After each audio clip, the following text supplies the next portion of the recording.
Tú dirás, Alex, ¿sobre qué asunto quieres conversar? Sí, sí, muy buenas noches, mil disculpas, he tenido un pequeño percance con la cámara, no podía prenderlo, pero ahora sí, estamos de vuelta en Cruzada Cultural, muy buenas noches. Quien les habla, bueno, ya saben quién les habla, Ale J. Chan, y nuestro invitado ya lo tenemos en cámara. Bueno, veo que no puedo conectarme a la cámara, pero no hay problema, creo que el invitado es el que tiene que ser el protagonista y acá lo pongo en primera.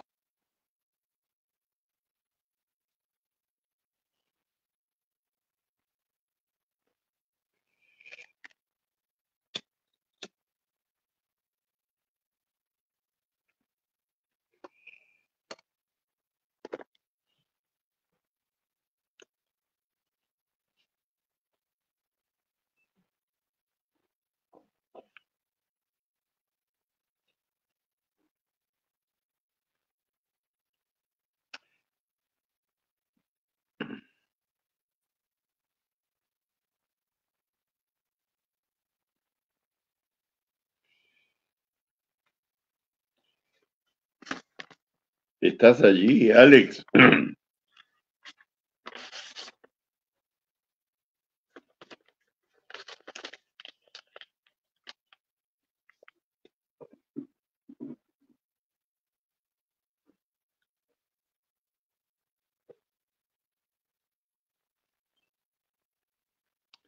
¿Me oyes?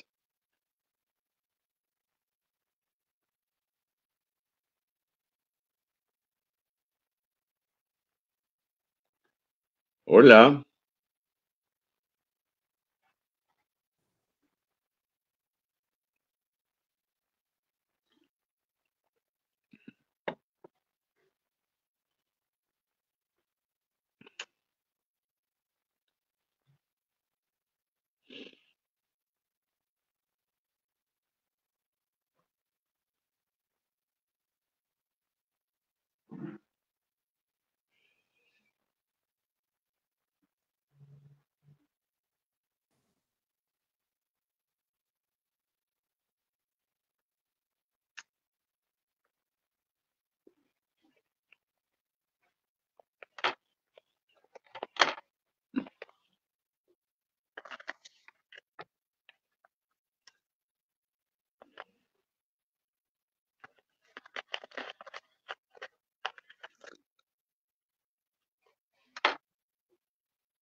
¿Estás allí o estoy solo? Me he quedado solo ante la cámara.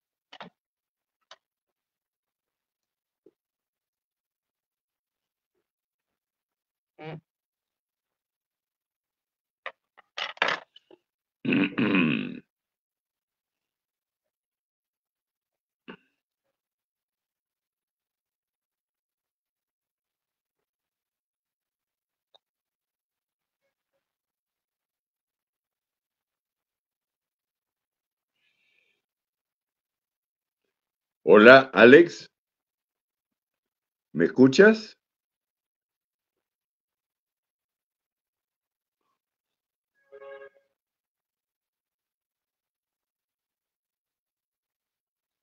Parece que no. Bueno, saldré.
Listo, maestro. ¿Qué Ya pasó? los percances técnicos creo que nos están haciendo brujería. No sé si usted cree en esas cuestiones fantásticas orales o algún A estas alturas creo en todo, sí, pero me parece que el tiempo que nos queda por delante se reduce. Bueno, tal vez. dime tú, ¿de qué quieres conversar? ¿Qué Primeramente, asunto quieres abordar? vamos a abordar el primer punto, que es la presentación del sábado 3 de agosto, reitero, a las 8 de la noche. Esto estaba diciendo, mejor dicho, de Monos y Monadas, la sonrisa perdurable, que ha sido editado y publicado por Planeta. De eso quería hablar principalmente para comenzar. ¿Cómo no? Me gustaría saber cómo catalogas este libro, porque creo que es inclasificable según lo que he podido revisar en tus entrevistas. No, no sabes cómo catalogar. No, pues es algo sui generis, exótico, extraordinario, fuera de lo ordinario. No hay género literario que pueda explicar esta curiosa mixtura de relatos breves, todos relatos breves que ponen al lector al tanto de sucesos verdaderamente acontecidos, eh, y combinando estas anécdotas con imágenes, caricaturas, fotografías, manuscritos únicos, eh, alusivos al tema tratado en cada una de estas historias, ¿no? Y son historias que corresponden a tres generaciones de poetas, ironistas, Uh -huh. autores de teatro y en mi caso también novelistas, ¿no? Quizá se trata pues de acontecimientos que ha protagonizado o puede dar testimonio de ello tanto mi abuelo Leonidas Yerovi como mi padre Leonidas Yerovi o yo mismo, ¿no? Entonces, con todos esos elementos, uno tiene entre sus manos algo insólito. Insólito y divertido, muy entretenido. Yo mismo me he reído muchísimo Quiero resaltar, viéndolo. perdón que le interrumpa, maestro, una frase que comentó en la entrevista Latina, en el stand de Latina, que lo podría resumir su libro como categoría de libro entre Jorge Basadre, pudo haber sido por Jorge Basadre o Magali Medina, o sea, eso me pareció muy gracioso, esa ocurrencia, que definitivamente creo que puede ser el concepto del libro que propone, ¿no es cierto? Sí, por cuanto me refiero en múltiples ocasiones a personajes públicos que han detentado el poder Uh -huh. y con los cuales hemos llegado a tener alguna relación pública por medio de los versos y de las caricaturas, tanto mi abuelo como mi padre como yo, ¿no? Hemos establecido una relación de la cual ha sabido eh, cada lector de cada generación, ¿no? Pero aparte de ello, hemos tenido ocasionales encuentros muy divertidos, ¿no? ¿Cómo Entonces, divertidos? ¿En qué ya sentido? van a ser el próximo año 50 años, medio siglo que llevo Uh -huh. dirigiendo Monos y Monadas. No, Y bueno, yo me pregunto, perdón que le interrumpa otra vez, maestro, eso me parece interesante, encuentros divertidos. ¿Qué tipo de encuentros divertidos tuvo Monos y Monadas desde su dirección o desde la dirección de su abuelo y su padre y su familia? hay, hay, un, hay un hecho que se repite a lo largo de los 143 años que abarca el espacio histórico que retrata el libro, ¿no? Hay un hecho particular, y es que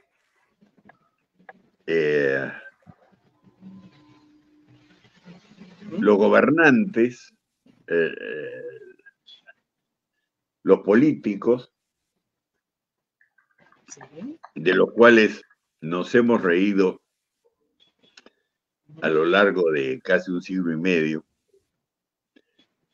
los Yerobi, monos y monadas, el espíritu de monos y monadas, sarcástico, irónico. En público, cuando nos hemos encontrado, han sido sumamente cordiales y risueños, ¿no? No han manifestado ningún malestar ni desagrado de un encuentro fortuito, con respecto a un encuentro fortuito. Pero claro, eso no quitaba el hecho de que en todos los casos, los míos y los de mis ancestros, mis antecedentes, bueno, hayan obrado de tal manera que o me requisaban las revistas en los periódicos de seguridad del Estado, ¿no? O me amenazaban y lanzaban balazos. ¿Quién le lanzó balazos? ¿Qué gobierno? O me ponían bombas incendiarias en mi domicilio, ¿no? O me perseguían y yo tenía que salir del país, ¿no? Sí, esto también me recuerda, Sofocleto, su tocayo, también fue perseguido político, si no me equivoco, exiliado, sobre todo en el gobierno de Velasco y en otros más, ¿cierto? Concretamente con Velasco y creo que inicios de Morales Bermúdez, ¿no? Sí. Y ya que estamos hablando de esto, del humor, ¿no? De la sátira, ¿qué tan peligroso es hacer humor y sátira en el siglo XXI ahora, en tiempos de redes sociales, donde todo es censurable, ¿eh? Hoy en día todo se censura en redes sociales. Bueno, la verdad es que yo no he tenido desde el 2013 que dejé la rotativa y el papel impreso para publicar únicamente en Twitter, Facebook, Instagram y ahora en TikTok. Digo, no he tenido inconvenientes, ¿no? Creo que quizás los políticos se han vuelto mucho más cínicos y más caraduras. Entonces, lo único que les importa es seguir robando.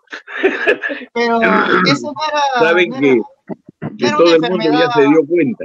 Ya todos saben que son rateros. Entonces, han perdido todo el pudor. Y antes que por lo menos era caleta, por lo menos no se sabía. Sí, hasta mediados de los 80s, ¿no? El hombre público aparentaba decencia, ¿no? Por lo menos, ¿no? Sí, sí, pero poco a poco el decente, el honrado, el honesto, fue cayendo en desgracia. Y más bien empezó a ser bien visto el ladrón que no era descubierto. En otras palabras, aplaudimos la criollada. Aplaudimos la criollada. La frase esta, ¿no? Este sí sabe hacerla, ¿no? Y quería comentarte, Nicolás, antes de interrumpirte, tenemos a un amigo que siempre nos acompaña también en las tertulias, Fernando Marx, que es parte también de aquí, de Cruzada Cultural, es partner periodístico, por así decirlo, y es quien se encarga de hacer los homenajes en vida a los personajes como Nicolás Yerobi. Fernando Marx, desde Piura. Fernando, buenas noches. Maestro de maestros, es un honor poder conversar con quien ha sido prácticamente mi ídolo de la juventud, cuando yo veía, maestros, sus grandes folletos de monos y monadas en los 78, 79, 1980, cuando llegó justamente a la época de Belaúnde, maestro. Y usted ya tenía una carrera dilatada antes, porque usted ya había hecho mucha crítica al gobierno de Morales Bermúdez, me acuerdo, que usted se alejaba, usted una vez sacó que fabulosas cosas de él, inclusive luego cuando ya llegó la época de democracia, usted se atrevió a sacar a 4 grandes del aprismo como si fueran Kiss, maestro. Me acuerdo de esa parte que yo me reía cuando oí usted a Andrés Tausen, a Villanueva, a Prialeya, a Sánchez, así pintados como Kiss. Lo que ves usted su humor, maestro, no, su humor es realmente algo que va a tardar, maestro. Gente como usted, maestro, se requiere en este país para que por lo menos, a desgracia que tiene el país de tener tanto político malo, por lo menos gente como usted, maestro, nos debe un poquito de paraíso para poder reírnos un poco. Paraíso. Maestro, porque realmente, maestro, un saludo para usted, un abrazo a la distancia, maestro, porque realmente si no hubiera sido por usted, yo no hubiese podido vivir en ese país, se lo juro. Se me hizo matado. Se me hizo suicidado, y dije, bueno, pues algo bueno saca de todo esto, ¿no?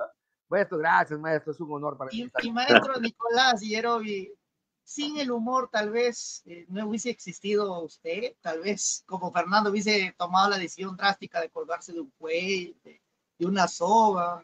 Claro. Porque la realidad peruana es bien trágica. Bien trágica, maestro. Usted la hace menos trágica, maestro. En fin, yo soy un convencido de que sin sentido del humor, los peruanos en general no existiríamos. Ya nos habríamos ido del país, aunque sea a nado. Como José Olaya, ¿no? Como José Olaya. No. O simplemente habríamos muerto de estupor, ¿no? Porque, bueno, por favor, ¿qué país en el planeta puede jactarse, enorgullecerse de haber visto juramentar el cargo de presidente de la República a 7 personas en 6 años? Eso no se ha visto jamás, ¿no? Nicolás, tú agregas a alguien que supuestamente oficialmente no es presidenta en esa lista. A Meche Arauz, eso es lo más chistoso. Sí, pues, a mí me lastima, la pobre la ningunea.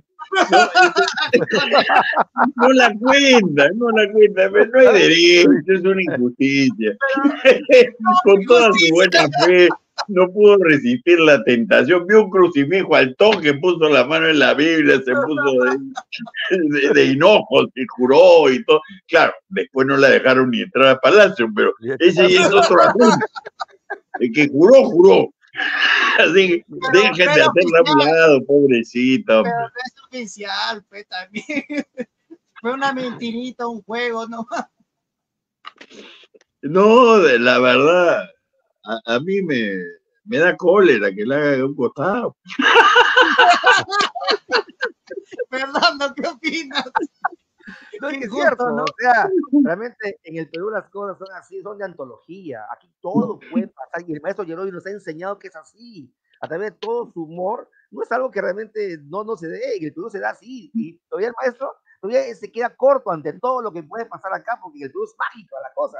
Se crean un montón de, sí, se crea un montón de misterios de por aquí. Yo me pregunto, Nicolás, Fernando, ¿no se podría hacer acá una serie de narcos, ¿no? De corrupción o de películas de terror? Netflix debería venir acá a grabar. De todo aquí, cierto. Sí. La verdad es que después de 203 años de vida independiente, para decirlo con claridad, habría que aceptar que desde el extranjero nos vean como, no nos vean como una democracia civilizada, pues no vean la noticia del Perú para matarse risa, nada más.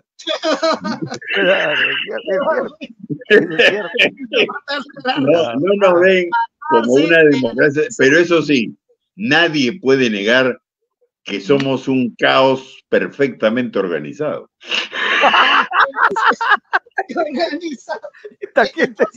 Esto me remite a un poemario que yo escribí con ese título a propósito, Entropía, un caos bien organizado.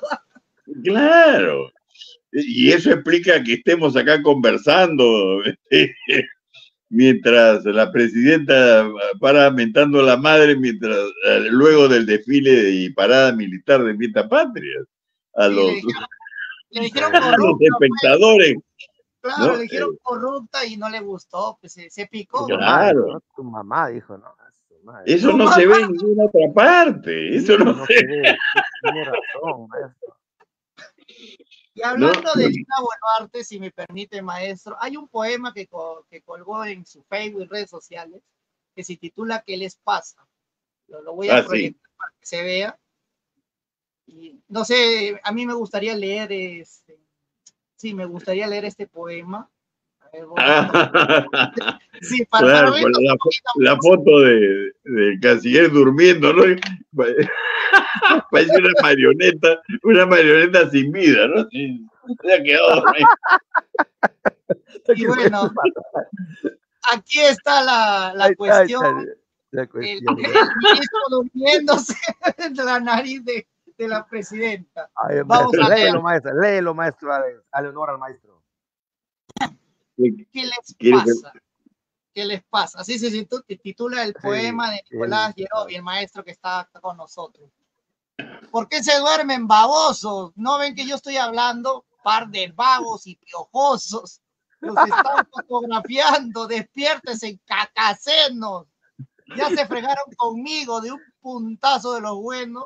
Le remango yo el ombligo hasta el fondo del duodeno. Ya te jodiste, González, y tú también, Nicanor. Son pedazos de animales. Que de ronquidos, qué horror, ya dejen de estar roncando, que encima van contagiando a toda la población. Qué espantoso papelón. Pásame un Rolex, Guayquito, a ver si me tranquilizo y logro hacer compromiso de estos ronquidos malditos. Ay, muchas gracias. Sabía que un Rolex cuando es preciso, nadita mal me vendría. Te abono tus milloncitos el martes al mediodía. Qué buen remate, bravazo. Maestro, mucha que usted ha dado la chispa de su gran abuelo, maestro. Leonidas Cervantes, y es clásico, así con esos versos, ¿no? Bien peruanos, bien criollos, maestro. Al igual que Maestro. Sofocleto, o sea, Nicolás Yerobi, uno de los grandes O humoristas sea, acá en el Perú. Sofocleto y Yerobi son dos eminencias de la literatura, en este caso, De la sátira. criolla, que nos dan ya un mapeo total del país y todas sus debilidades terribles, desde un punto de vista humorístico, como lo hiciera, por ejemplo, Pirandello. Usted ha leído Pirandello, usted ha querido seguir así la técnica de Pirandello, así todo ¿cómo no? humorístico, sarcástico, como Darío Fo, así, Darío Fo, algo así, ¿no es cierto? Es curioso porque yo nunca me propuse escribir con el propósito de herir sarcásticamente a los abusivos, ¿no? A los poderosos que tiraneaban a la gente. Nunca me lo propuse, simplemente ocurrió y porque es verdad, yo desde que tenía unos 9 años ya escribía máquina, ¿no? Porque era lo que más veía en la casa. Antes de jugar pelota ya jugaba a escribir a máquina.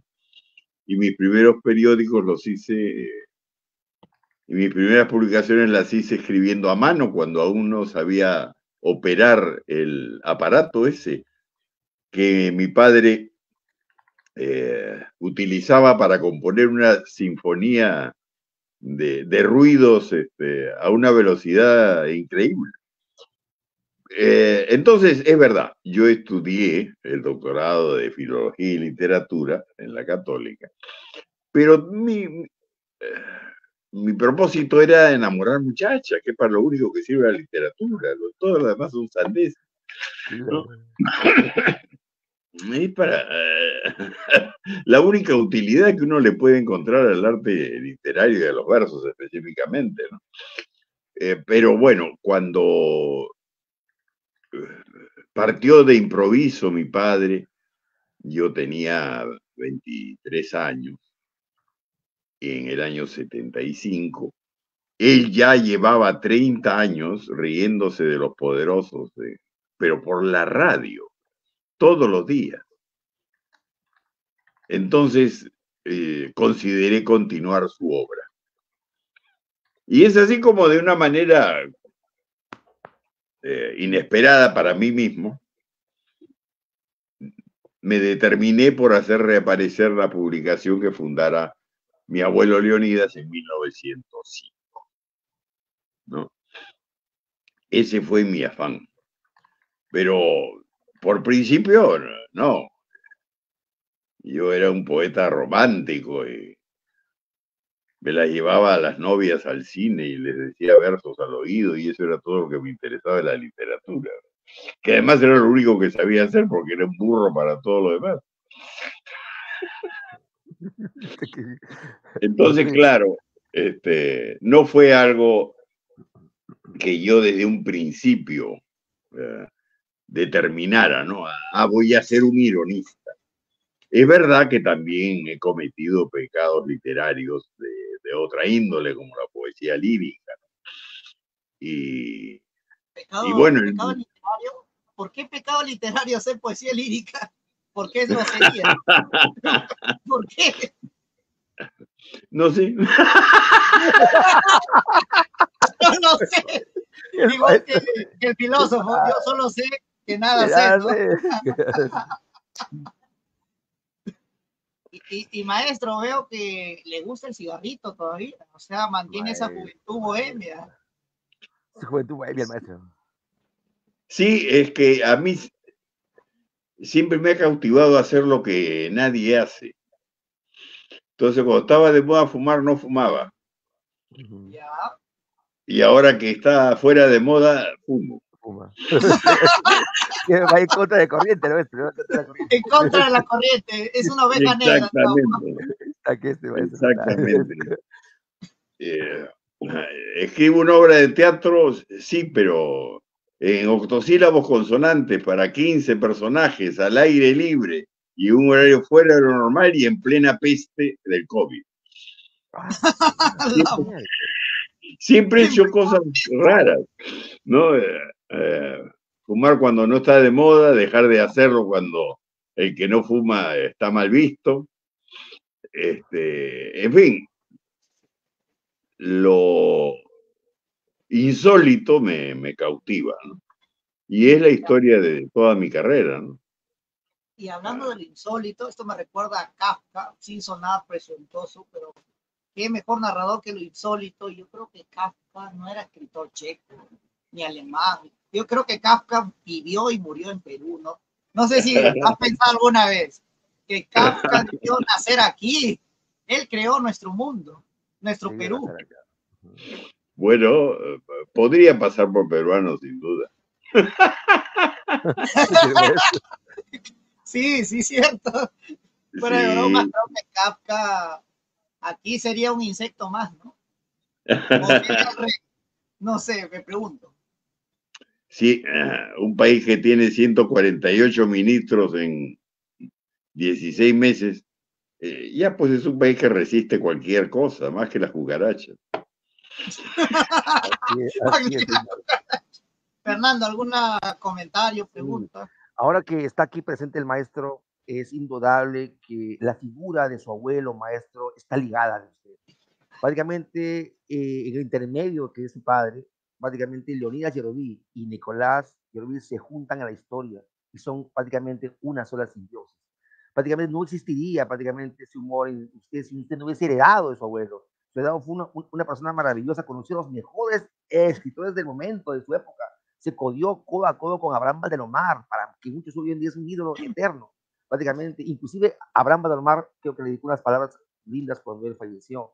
Maestro, el gran misterio de la historia del Perú es cómo fue que falleció su abuelo siendo tan humorístico, un hombre tan maravilloso. ¿Qué fue lo que pasó aquí? El misterio de muy joven, ¿no? Murió demasiado joven, maestro, demasiado joven. Murió, 35 años tenía. ¿No ve usted? ¿Qué pasó, maestro? Fue asesinado de 5 tiros a mansalva. Y el motivo que que llevó al asesino a terminar con la vida de mi abuelo cuando este solo contaba 35 años, en un inicio, y mucha gente considera que es el motivo, en un inicio se especuló que se trataba de que, bueno, mi abuelo había enviudado de mi abuela. Al momento de nacer mi padre, fallece mi abuela. Y mi abuelo era ya, pese a su corta edad, un personaje en una Lima de que apenas llegaba a los 150.000 habitantes. Entonces, él fungía de director literario del diario de la Prensa, además de Monos y Monadas, de director de Monos y Monadas.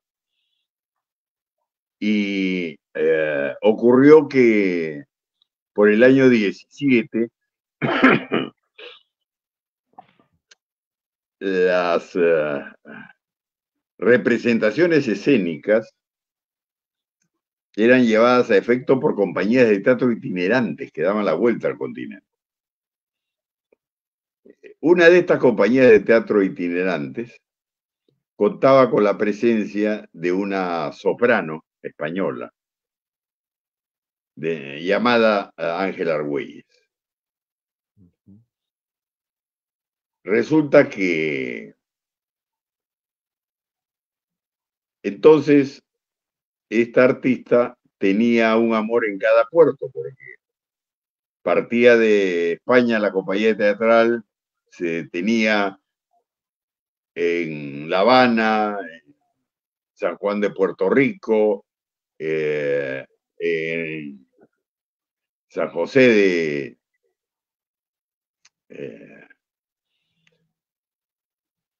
en República Dominicana, daba la vuelta por el Brasil, llegaba a Buenos Aires, luego al Paraíso, Santiago, el Callao, Guayaquil,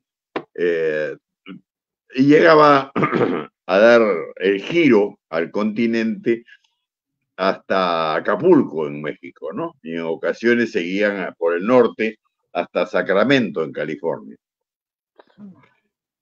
Tenía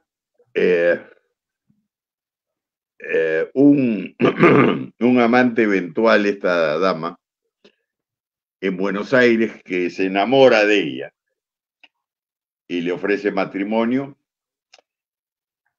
y ella decide negarse porque quería continuar su carrera artística.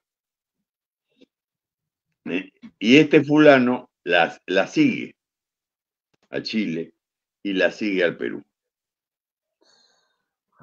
Cuando llegan a Lima, el actor principal de la compañía teatral se enferma y no pueden ofrecer funciones de las obras que traían en cartera. Entonces ella conocía de años anteriores, porque estas giras eran frecuentes, ¿no? Había muy pocas compañías teatrales nacionales. Entonces, esta dama, que Ángela Argüelles, conocía a mi abuelo, que era el director literario de la Prensa. Y mi abuelo logra que en un hotel del Jirón de la Unión les hagan un descuento, considerando el tiempo que tomaría que se recupere el primer actor de la compañía, recupere su salud. Pero como la había venido siguiendo el amante de nacionalidad chilena, se entera de que Leonidas Yerovi había favorecido a su amada y a toda la compañía teatral con esta rebaja en el costo del hotel, y loco de celos víctima de las intrigas de un banderillero que se alojaba en el mismo hotel, con el sobrenombre de El Bombita de Caracas. Increíble. Y era un intrigante, ¿no? Lo pone en contra de mi abuelo, el tipo planea todo y va a buscarlo a la prensa a las 10:30 de la noche de un jueves de carnaval, con un revólver de 5 tiros y un puñal. Entonces sube al segundo piso donde quedaba la redacción de la prensa en el Jirón de la Unión, en la calle Baquíjano, para exigirle que no se acerque más a la actriz y soprano.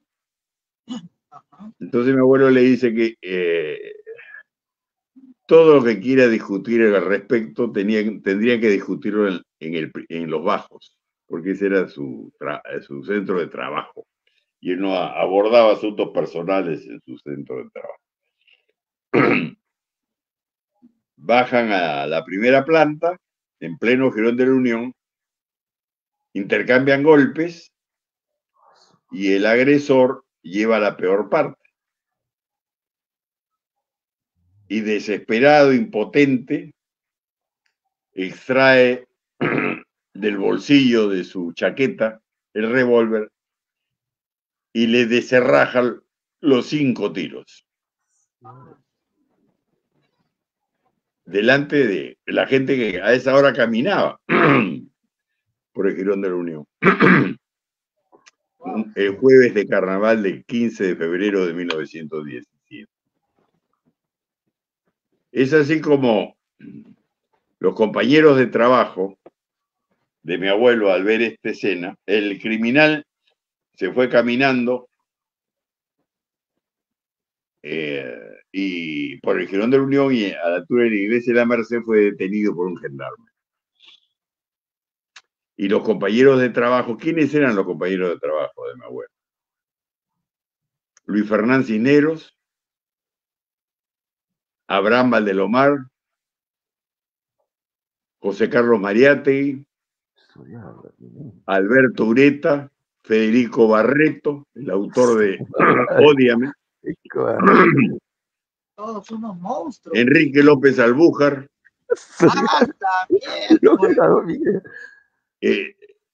en fin, en su desesperación lo llevaron en un coche tirado por caballos a la botica francesa, que estaba muy cerca. El boticario, el señor Remy, le dijo: señores, este caballero necesita atención médica. ¿Y yo qué puedo hacer en la botica? Llévenlo a la asistencia pública.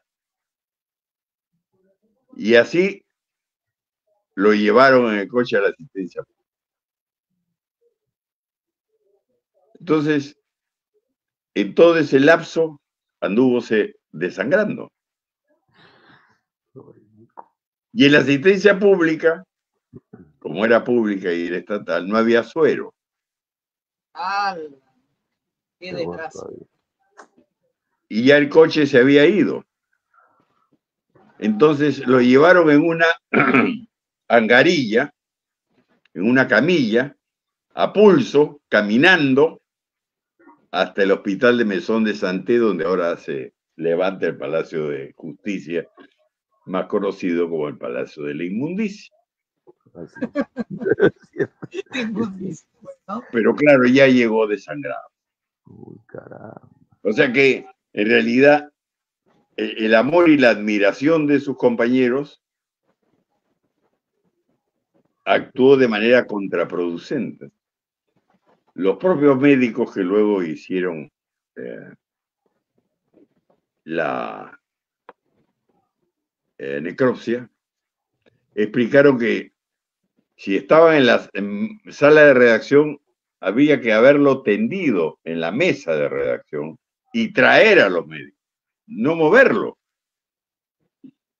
Pero así fue, ¿no? Y todo que Lima amaneció con la noticia y la turba trató de linchar al asesino que estaba en la prefectura. Era pues Yerovi un autor muy querido y nada, ya la desgracia había ocurrido. Esto propició el más grande acontecimiento de dolor público que recuerda la historia para un hombre de letras en el mundo de habla española, ¿no? Fueron 30.000 personas las que desfilaron ante su féretro y que desengancharon los caballos del cortejo fúnebre y lo llevaron en hombros, prácticamente desde la Plaza San Martín hasta el cementerio del presbítero maestro, ¿no? Y las fotografías lo demuestran. En el libro, en tu libro también está estas fotografías, todo lo que está relatando. Exactamente, sí, todo eso está allí.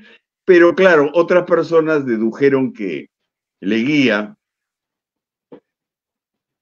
tenía el propósito de deshacerse de Yerovi. De Leguía, el presidente. Porque quería regresar al poder. Sí, parece. Como que regresó el 4 de julio de 1919 y le dio un golpe de Estado al presidente Pardo, que había sido su presidente y él su ministro de Hacienda. Y lo metió en un barco y lo despachó y se quedó de dictador por 11 años. Entonces hay esa especulación, ¿no? Que, bueno, ¿cómo corroborar después de tantos años una hipótesis de tal naturaleza? Esa es la historia con algún detalle. Permítame leerle, maestro, permítame leerle justamente el discurso, el entierro de Elías Yeroví, de Abraham de Alomar, publicado en el Diario de la Prensa el 17 de febrero del año 1917, apenas 2 días después de la muerte del poeta.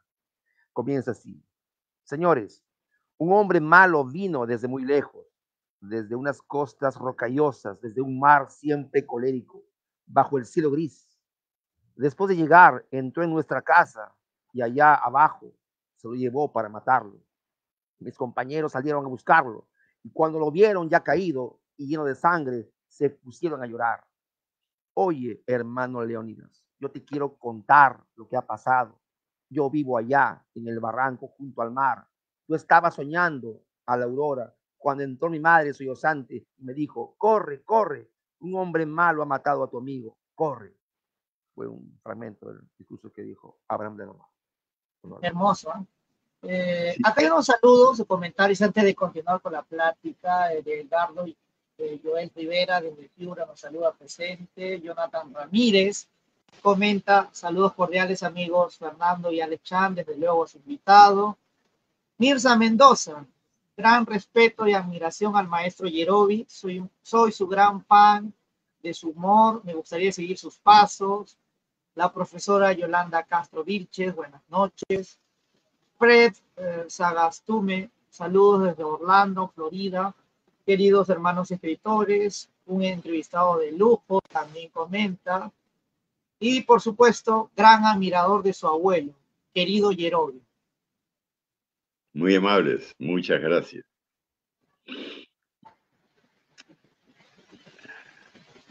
Pues sí, eso también es irónico, ¿no? Me refiero al hecho de que quienes tuvieron una infancia tan difícil como mi abuelo, cuyos padres se separaron a poco de él nacer y creció sin padre prácticamente, o como mi padre, que cuando vino al mundo perdió a su madre y a los 13 meses de nacido perdió a su padre. Qué desgracia. Estas personas que tuvieron una infancia tan dura, ¿no? Durísima, se convirtieron en personas que no solo vivieron y celebraron la vida, sino que alegraron la vida ajena. Cierto, cierto, muy cierto. Esa es la gran ironía. Yo de la familia soy el primero con mis hermanos, ya ninguno de los dos me acompaña. El primero que pudo, con mis hermanos digo, tener una infancia feliz. Entonces, este cuadro sarcástico que plantea la vida se parece en mucho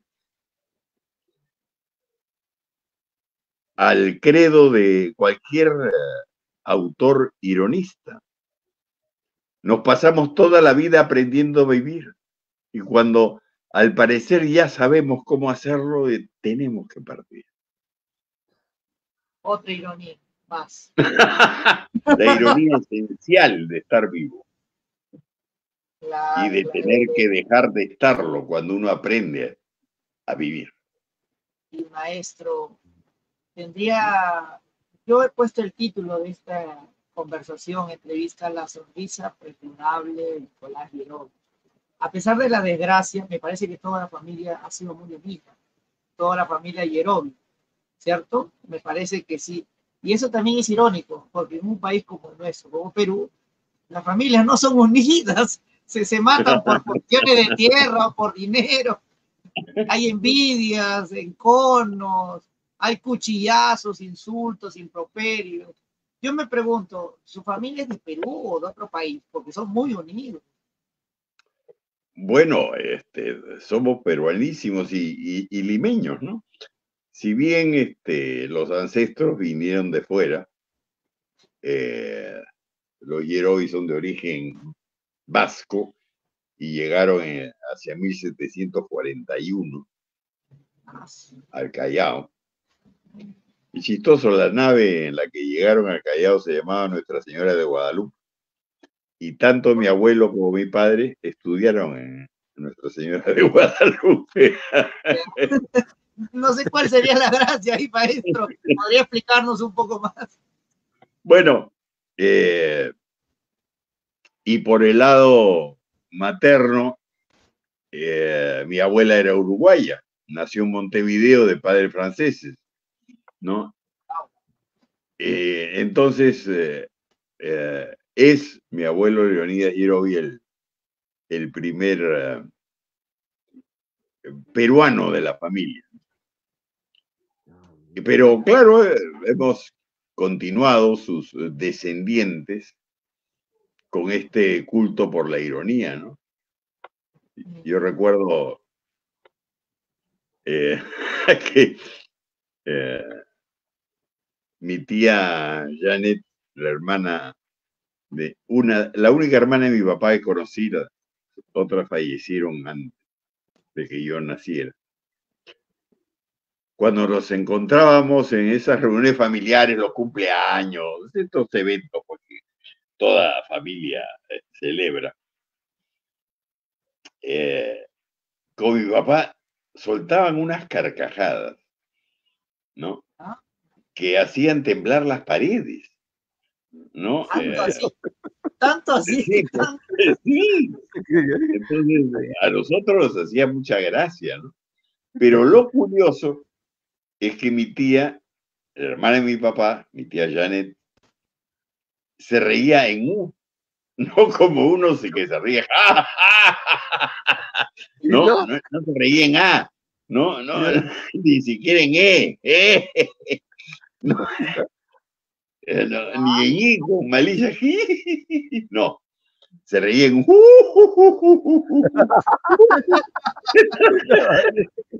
Entonces mi hermanita menor, la chinita, mi hermanita, y a muerte curiosidad, pues le pregunta a mi tía, pero pues tía, ¿por qué te ríes en así,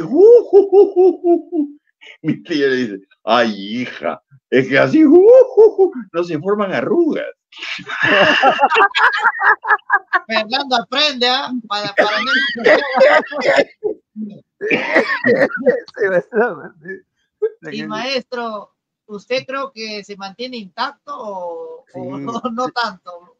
La risa, ¿no? Bueno, pues mira, La risa, si uno sabe llevar bien las conversaciones con el diablo, se llega a hacer un trato. No lo mire tanto, Fernando, él no es diablo. Maestro, usted, a través de sus años que usted ha estado haciéndonos reír, carcajadas, su época más gloriosa, me parece, son los años 70, 80, donde usted realmente hizo, pues, de Morales Bermúdez, pues, una payasada total. Maestro, nunca le dijo nada a Morales Bermúdez sobre eso a usted, nunca le recriminó, nunca le dijo algo. ¿Tuvo censura? Lo censuró, o Belaunde, ¿no? Porque usted realmente tenía una lengua bien afilada para Belaunde, sobre todo para Townsend Escurra, para Armando Villanueva del Campo, ¿no? Todos ellos, no hubo censura, pocas palabras en el camino. Es curioso, pues, como decía hace un buen rato, los políticos, ante un encuentro fortuito conmigo, son de lo más amables. Pero siempre que haya testigos, siempre que haya fotógrafos, cámaras. Hipócritas, entonces. Pero apenas llego a mi casa me encuentro 15 citaciones del juzgado. Y por ahí algún matote que se cruce en su camino por amenazas de terceros, porque acá en el Perú pasa de todo. ¿Eh? Claro. Y hay cosas que ni quiero recordar porque han sido muy desagradables. Pero me ha pasado, pero con esa doble cara a la que me vengo refiriendo, ¿no? Y no, mucho de esto que vengo contando lo pueden ver en el libro. Yo me he encontrado con que las casi 300 páginas del libro han quedado siendo escasas para la cantidad de acontecimientos, de anécdotas y de documentos y de fotografías y de caricaturas. Pero es que saquen una cuenta así a vuelo de pájaro, de Monos y Monadas, con el nombre de Monos y Monadas, hay 565 ediciones que yo he dirigido. Estoy hablando de publicaciones en papel. Claro, impreso, sí. A eso le suman, ¿no?, las 218 ediciones de mi abuelo. ¿No? Si a eso le suman todos los seudónimos que he tenido que utilizar, cuando hasta me prohibieron utilizar el nombre de Monos y Monadas, los sirvientes de un gobierno que no quiero recordar, aduciendo que no era propiedad mía el nombre de Monos y Monadas, sino de mi abuelo. Entonces tuve que utilizar otros nombres para publicar. Entonces utilicé el Perú de Yerovi, hagamos el humor con Yerovi, el diario íntimo de Yerovi, mientras resolvía todas esas querellas. Ajá. Entonces, son miles, pues, miles de páginas, miles. Entonces, es una cantidad exuberante. Entonces podría haber otros volúmenes, otros libros, aparte. Sin ninguna duda, sin ninguna duda. Ponte a pensar que cada fotografía, cada caricatura tiene una historia detrás. Entonces, no creo que me pueda alcanzar la vida para contar todas esas historias. Además, soy ocioso. Con tanto que ha hecho como ocioso. ¿Cómo así? Como ocioso, se nota todo lo contrario.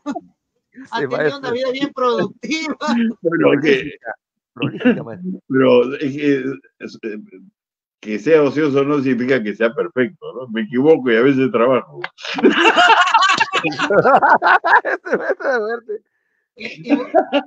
ahora hablando de la realidad venezolana, no sé si está atento o no a la crisis política, a la Sí, dictadura. Si sí, podemos cómo hablar un no. poco. eh, ¿Qué le parece, no? O sea, un gobierno se ha perpetuado en el poder y ha hecho caso omiso a las elecciones populares. Supuestamente hay una democracia en Venezuela, supuestamente. No, bueno, eso era perfectamente previsible, ¿no? No, cuando un hombre de pocas luces y escrúpulos inexistentes llega a percibirse de todos los poderes, no va a dejar ni uno solo de ellos, Uh-huh. ni uno, nunca. Y maestro, Este está... Maduro ya está podrido, no está maduro. está podrido, ¿no? Entonces, maestro, podríamos llamarlo Nicolás Más Verde o Nicolás Podrido, no sé qué personaje ponerlo en una sátira. De verde ya no tiene nada, de podrido tiene mucho. Pero es un caso que se repite históricamente desde la antigüedad. Todo tirano,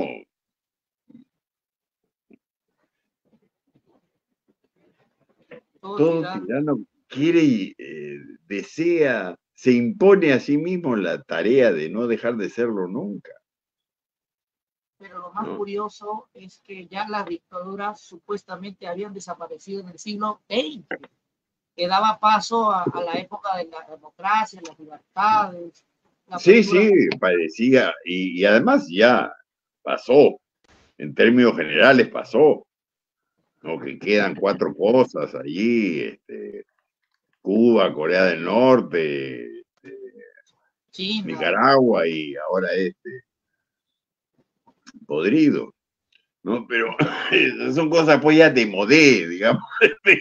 Es como para ir a ver una película de época, ¿no? Pero, Fernando, ¿qué película de época podríamos recomendar? Tú que eres el cinéfilo de la casa. No, o sea, aquí hay muchas, ¿no? Pero lo que a mí me impacta, Alecito, es puedes pasar algunas, te he dado en tu Messenger unos, Ay, ay, ay. claro, para que usted pueda pasar a ver algunas de las principales carátulas de monos y monadas, que son históricas. Me gustaría que las pasaras al Messenger que te voy a compartir para que el maestro vea. Así es, puedes pasar, maestro. Maestro, tome agüita, creo que nos hemos reído bastante. Hay que tomar agüita para recargar fuerzas. Y eso hablando vengo de haciendo. fuerzas, maestro, Sí, ¿se siente maestro. con fuerzas para seguir con monos y monadas? Sí, Bueno, hasta se ahora siente con puedo fuerzas para hacerlo, seguir ¿no? con monos y monadas. Hasta Todavía tiene ahora para puedo rato hacerlo, y se va a retirar, todos los días. se Con va gloria. a retirar, como diría, dijo, como dijo Vargas Llosa, que se iba a retirar escribiendo, dormiría y fallecería con una pluma en la mano. ¿Es posible esa fantasía, ese sueño? Porque Creo una que cosa es decir no, por ¿eh? palabras, Vargas Llosa lo dijo, pero lamentablemente no pudo hacerlo. No, No. no sé, como alguna vez dije, no, A ver, yo acá hay ya la tengo foto, estoy descargándolo, Fernando, pero ve. Uh-huh. 72 años sobrevividos en el Perú, cuál es mi caso, equivalen a 800 años vividos en Ginebra, Suiza, ¿no? O sea que ya soy un octocentenario. No, Si diablo, hubiera maestro. vivido. Maestro. Si Ahorita hubiera estoy vivido en descargando Suiza. las fotos, son varias fotos en realidad. Vamos por el primero, Fernando, ¿qué te parece? Pues un montón. Además, todas son históricas, maestro. Que el maestro ha hecho cosas fantásticas en monos y monadas.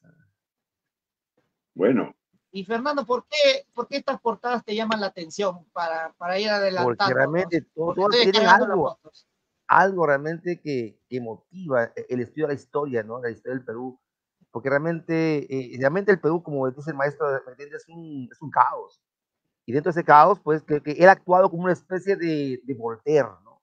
Maestro, usted lo compara con Voltaire, maestro. O sea, tiene ese ingenio, esa picardía que Voltaire, que Quevedo tiene, ¿no? O sea, usted posee un fuego maravilloso, un fuego divino, que usted lo hace así, y por eso va a pasar usted a la historia como un grande de grandes entre el humor peruano y sobre todo el humor político, el humor literario. Gracias. Estoy orgulloso, maestro, de estar aquí en este programa, compartir con usted, porque muy pocas veces yo soñé alguna vez que iba a estar delante de una maravilla como usted, maestro, que usted ya trae tradición. Usted es como decir el Pancho Fierro, el acuarelista maravilloso de la República moderna del Perú, y eso es lo que motiva, es un El encuentro Woody histórico, Allen, maestro. Fernando, también podríamos El decir. Woody Allen, Woody el Woody Allen, Allen, un el Woody peruano. Allen. Vaya, ¿eh? Estamos Lógicamente. hablando con la historia. Y para aquellos que nos insultan, bueno, que se boten sus insultos al tacho, no sé a donde sea, pero hablemos de esta portada. ¿Qué te parece? Empecemos a ver, vamos a ver. Maestro, ahí. Es algo histórico, maestro. Yo le digo, a ver, usted va a explicarlo, pero yo voy a dar un inicio. En esos tiempos de terrible conmoción en el país, se vivía una frase muy irónica que decía, Belaúnde está en las nubes, decía, ¿no? El hombre está en las nubes y todo lo ve abajo como si fuera un paraíso y él no se entera de nada. ¿Es cierto eso, Sí. maestro? Usted aquí lo ironizó. Explíquenos de esta portada, maestro. Bueno, de los gobernantes elegidos legalmente, elegidos, no por la fuerza de las armas, sino por votación.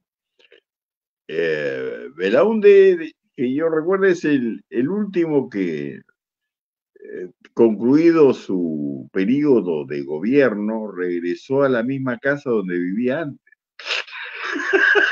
Increíble, ¿no? Fue Todos los demás maravilloso. se habían llenado de dinero, ¿no? Tenían casas en el extranjero, usaban a la suegra para comprarse mansiones en Casuarina.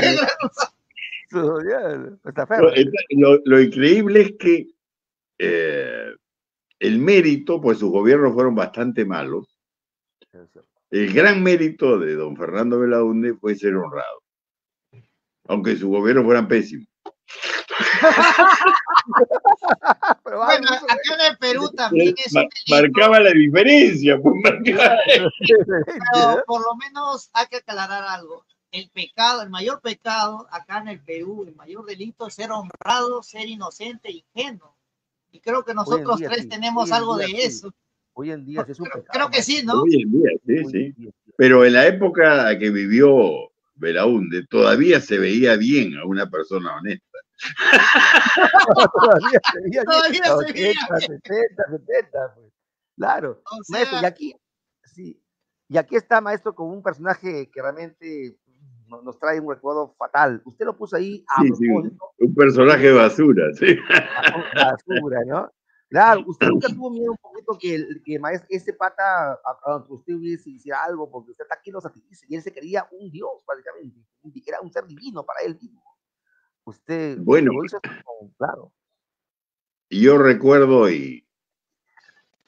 que hacíamos monos y monadas a la luz de las velas, ¿no? Claro. Sí. Clandestinamente. Porque los apagones y la falta de agua se volvieron una cosa habitual. Totalmente. Y es más, tengo fotos hechas con una película de hipersensibilidad, una fotografía que está en el libro, en la cual se me puede ver a mí escribiendo a la luz de las velas. Lo que ha pasado, eso era lo más normal del planeta. Y maestro, usted sonreía, lanzaba carcajadas y hacía monos y monadas.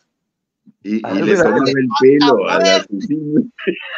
A pesar de tantos coches bombas, o sea, ese escenario más terrorífico que hemos vivido como peruanos. Yo no lo llegué a vivir, pero yo ya me imagino, ¿no?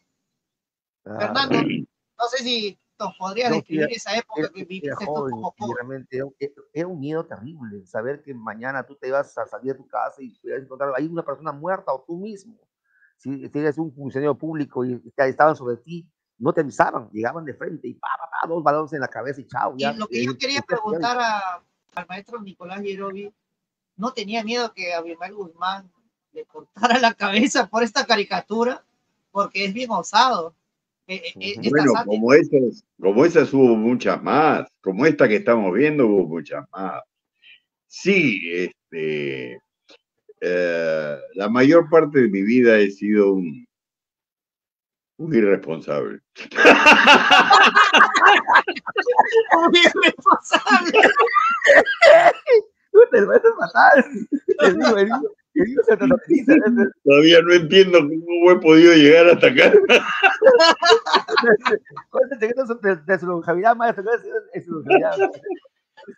Bueno, le ruego que... Abimael Guzmán si hubiese sonreído o hubiese... No, esa gente no, Fea, los psicópatas no tienen sentido del humor. Por lo menos algo no tienen, ¿no? Sí, entre otras cosas que tampoco tienen, ¿no? Fernando, bueno, pasamos por la otra. sí, porque voy a tener que dejarlos, tengo un compromiso pendiente y ya entre broma y broma ya llevamos más de una hora desde que establecimos contacto.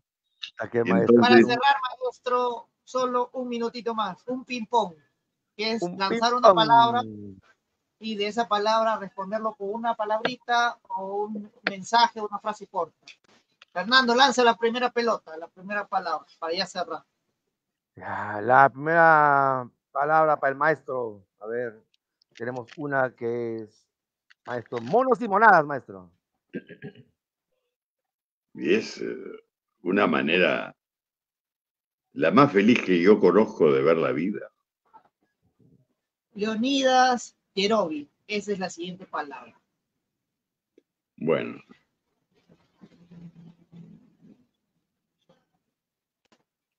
¿Cómo podría decir que si no existe la reencarnación, sino en la imaginación de las personas, en el caso que me ha tocado vivir y que ha sido cada uno de estos aventurados momentos de mi vida, si no existiera la reencarnación, esto de continuar la obra que empezó hace tantísimos años, van a ser 120 años. Continuar el legado sería la palabra. Debe ser lo más cercano a ello, ¿no? Debe ser lo más cercano. Fernando, la siguiente pelota. Jodo, luego existo.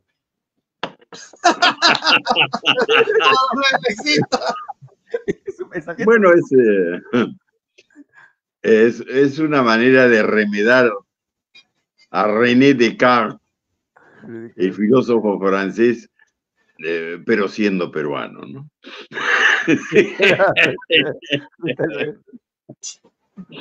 A ver.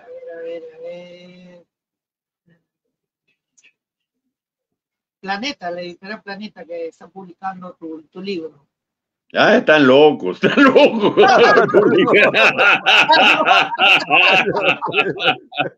se les ocurre? Fernando, lanza la siguiente palabra. Maestro, titina, maestro, titina. Titina. Es el nombre de un célebre poema de mi abuelo. Mandolinata se llama en realidad, pero el personaje es Titina.